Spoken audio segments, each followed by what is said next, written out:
ce monde autour de moi. Je sais que j'ai peur parfois. Je me sens tout petit et je me fais du souci.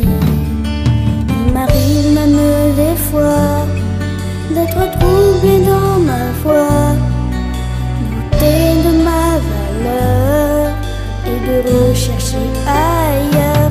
Mais je sais que tu es là, tu es toujours près de moi. Je peux tout te confier, tu ne m'abandonnes jamais. Jésus, mon meilleur ami, tous les jours et même la nuit, c'est sur toi que je m'appuie. Jésus, mon meilleur ami, tous les jours et même la nuit, c'est sur toi que je m'appuie. Jésus, merci.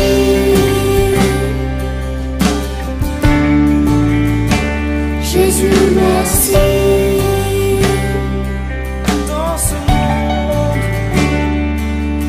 Dans ce monde autour de moi, je sais que j'ai peur parfois.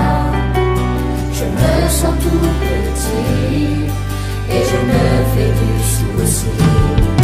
Il m'arrive même des fois d'être troublé dans ma foi, douter de ma valeur et de rechercher ailleurs.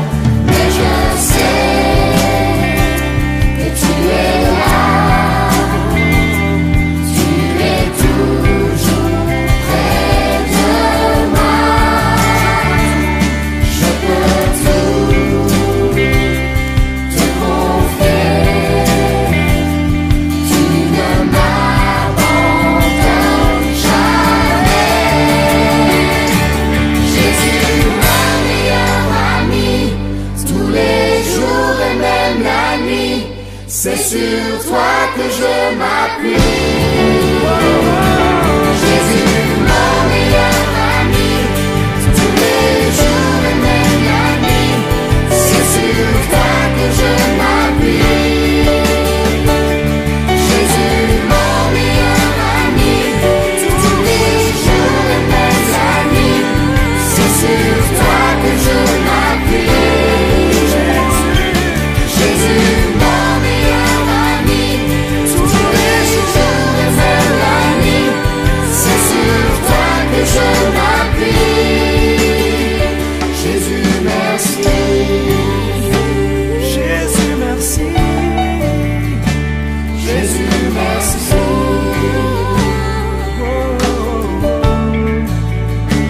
Jésus, merci. Wow, wow. Jésus, merci. Wow, wow. On y va. Wow.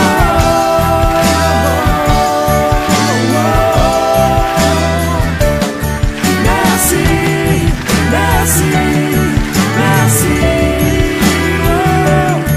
merci, merci, merci.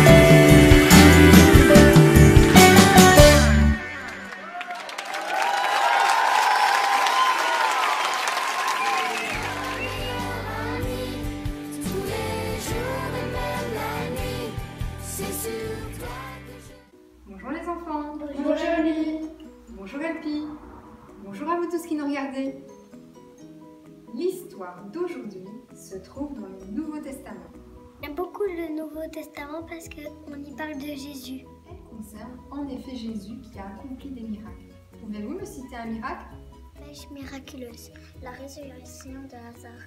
La guérison de Bartimée qui était aveugle. C'était l'histoire racontée il y a 15 jours par Philippe et Poupie. Les noces de Cana, l'eau changée en vin. Bien les enfants, l'histoire que je vais vous raconter nous parle d'un garçon que Jésus a utilisé pour accomplir un miracle. Voici l'histoire.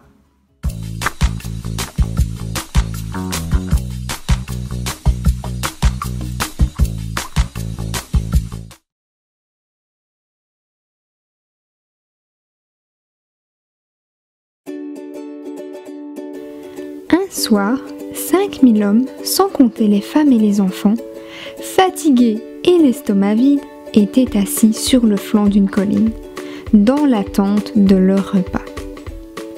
Ce jour-là, ils étaient venus écouter Jésus. Ils étaient arrivés avant le petit déjeuner, étaient restés tout le matin, tout l'après-midi, et l'heure du dîner était passée depuis longtemps. Personne n'avait vraiment prévu de rester aussi longtemps. Mais voilà ce qui arrive quand on écoute Jésus. C'est comme si le temps n'existait plus. Les gens pouvaient écouter Jésus pendant des heures. Et ce jour-là, c'est exactement ce qui s'est produit. Mais ils n'avaient pas apporté assez de nourriture. Et il n'était pas question d'aller s'acheter un sandwich et des frites. Parce que, bien sûr, ils étaient au milieu de nulle part. Il n'y avait pas un seul magasin ou restaurant à l'horizon. D'ailleurs, ce genre de nourriture n'avait pas encore été inventé. Que faire? Les amis de Jésus eurent une idée.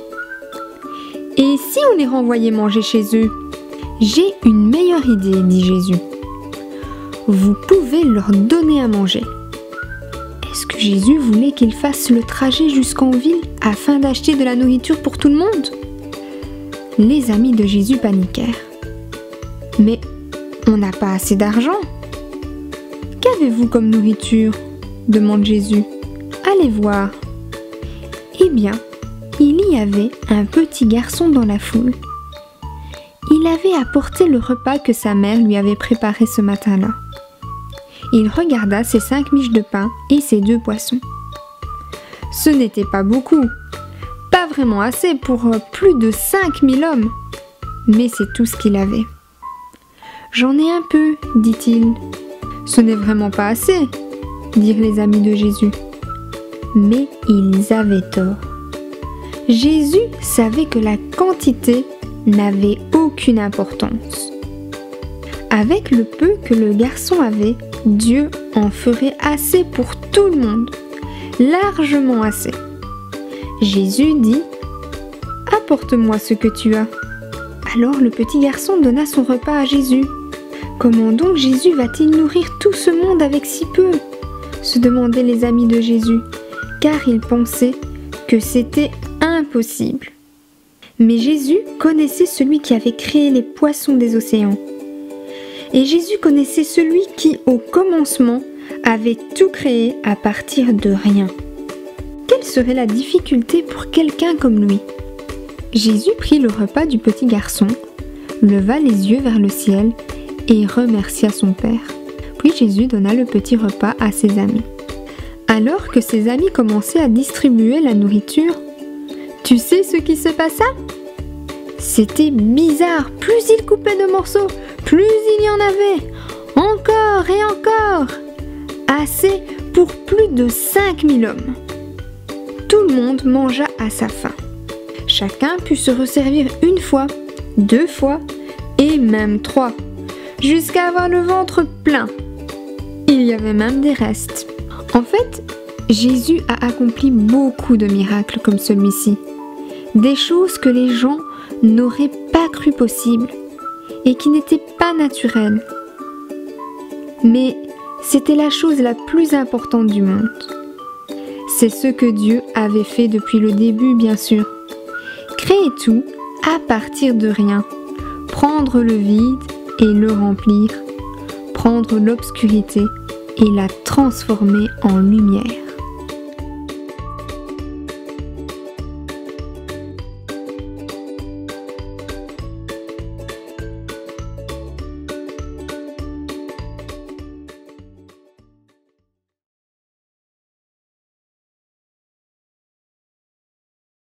Alors les enfants, qu'avez-vous retenu de cette histoire? Les gens avaient faim. Malia, tu me fais trop rire. Attends, j'ai pas fini. Jésus leur a donné à manger. Le petit garçon, non? Oui, mais pas que. 2 poissons et 5 petits pains, c'est un peu peu pour 5000 personnes. Et voilà pourquoi le miracle. C'est exactement ça, Célia. Ce petit garçon n'avait pas grand-chose. Et pourtant, il l'a donné sans se poser de questions. Et Jésus a pu accomplir ce miracle. C'est vrai que c'était incroyable. On aurait certainement agi comme les disciples. Les gens avaient faim, qu'ils retournent chez eux. C'est toute la différence entre Jésus et nous. Jésus a eu compassion de toutes ces personnes et n'a pas voulu laisser rentrer sans avoir mangé. Ça veut dire quoi, compassion? Moi je sais, la compassion, c'est la capacité de comprendre la souffrance et la détresse d'une personne et de l'aider. C'est bien ça, Lola. Ce n'est pas juste comprendre, mais agir. Mais revenons à notre histoire. C'est vrai que Mélia nous a bien fait rire tout à l'heure. Mais elle avait raison. Les gens avaient faim et Jésus les a nourris. Je savais que j'avais tout compris. Mélia championne! Ce qui est important et ce qu'il faut retenir, c'est que Jésus n'a pas changé et qu'il opère encore des miracles aujourd'hui. Milly, tu crois qu'il peut multiplier du chocolat? Non, Mélia, à travers ces miracles que vous avez cités tout à l'heure et l'histoire d'aujourd'hui, Dieu veut révéler que rien ne lui est impossible. Il peut guérir, ressusciter et même nourrir une foule entière. N'oubliez jamais ça. Dieu peut tout accomplir selon notre foi. Si vous voulez relire cette histoire, elle se trouve dans Jean 6, versets 1 à 13. Mais aussi dans Luc 9, 10 à 17. Quel est le moniteur au rendez-vous aujourd'hui? C'est Laura, écoutons-la.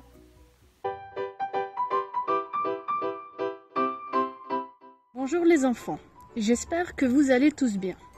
Je vous envoie ce message pour vous dire que même si on ne se voit plus, je pense très fort à vous et que j'ai hâte d'entendre vos histoires, qu'elles soient à l'école, à la maison, mais surtout de revoir vos yeux grands ouverts lorsque l'on découvre les belles histoires de Jésus.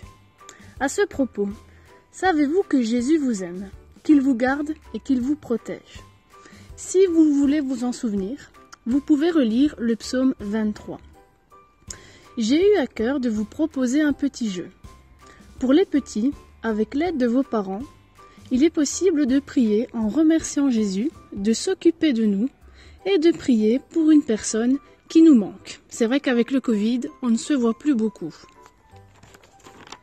Pour les grands, avec l'aide des parents aussi, si vous le voulez, vous pouvez envoyer un message ou bien téléphoner à une ou plusieurs personnes et lui dire aussi que Jésus est avec elle et qu'il veille sur elle. Pour les plus timides, j'ai aussi pensé à vous. Vous pouvez éventuellement, seul, dans le secret dans votre chambre, écrire le prénom d'une personne qui vous manque, ou bien vous pouvez simplement penser très très fort à cette personne dans votre cœur. Les enfants, je vous fais 2 gros bisous, je pense très fort à vous et j'ai grand hâte de vous revoir. À très bientôt, bisous! Merci Laura. Je crois qu'il est l'heure de se quitter. On se retrouve Dimanche prochain. L'os de canard change les nasses de cœur. C'était l'histoire racontée il y a 15 jours par Philippe et Cookie. C'est vrai que c'était incroyable. 2 poissons et 5 petits pains. Non, j'ai déjà dit ça. Et Jésus a pu accomplir ce miracle. C'est vrai que c'était incroyable. On aurait certainement... Non, ça va pas. C'était incroyable. On aurait certainement agi comme les disciples. Les gens avaient faim. Inquiète. Pour relire cette histoire, elle se trouve dans Jean 6, chapitres 1 à 13. Mais C'est vers